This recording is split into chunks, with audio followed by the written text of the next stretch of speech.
નમસ્કાર દર્શક મિત્રો, દીવ મિરર ન્યૂઝ સાથે હું વૈશાલી પુવારું સ્વાગત છે આપ સૌનું. કરીશું નજર આજના સમાચાર પર. ઉનાથી કાળાપાણના યુવાને 16,000 કિલોમીટરની પદયાત્રા કરી પૂર્ણ. 290 દિવસમાં 4 ધામ અને 12 જ્યોતિર્લિંગની યાત્રા કરી વતનમાં ભવ્ય સ્વાગત કરવામાં આવ્યું.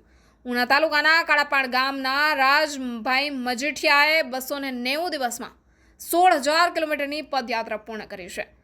આ યાત્રા દરમિયાન 12 જ્યોતિર્લિંગ અને 4 ધામના દર્શન કર્યા છે. વતન પરત ફરતા તેમનું ભવ્ય સ્વાગત કરવામાં આવ્યું હતું. હિન્દુ યુવા સંગઠનના પ્રમુખ મહેશભાઈ બારૈયા અને અજયભાઈ બામણિયાના નેતૃત્વમાં સ્વાગત રેલીનું આયોજન કરવામાં આવ્યું હતું.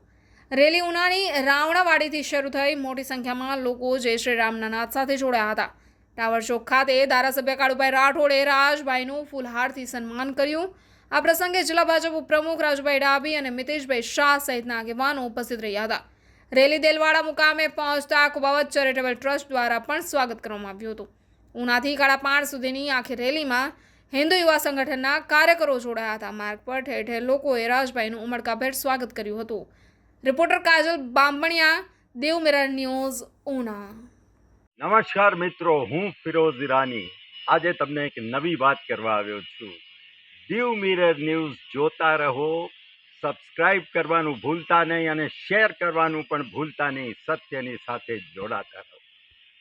નમસ્તે મિત્રો, હું છું ચાંદની પરમાર. આપની મનપસંદ ચેનલ એટલે કે દીવ મિરર ન્યૂઝ ચેનલને લાઈક કરો, શેર કરો અને ફોલો કરો. અને હા, તેમાં દરરોજ તાજા સમાચાર જોવાનું ભૂલશો નહીં. દીવ મિરર ન્યૂઝ દરરોજ લાઈવ અપડેટ. ગુજરાત રાજ્ય, દેશ, દુનિયાના તમામ બ્રેકિંગ સમાચારો નિહાળો દીવ મિરર ન્યૂઝ ચેનલ પર.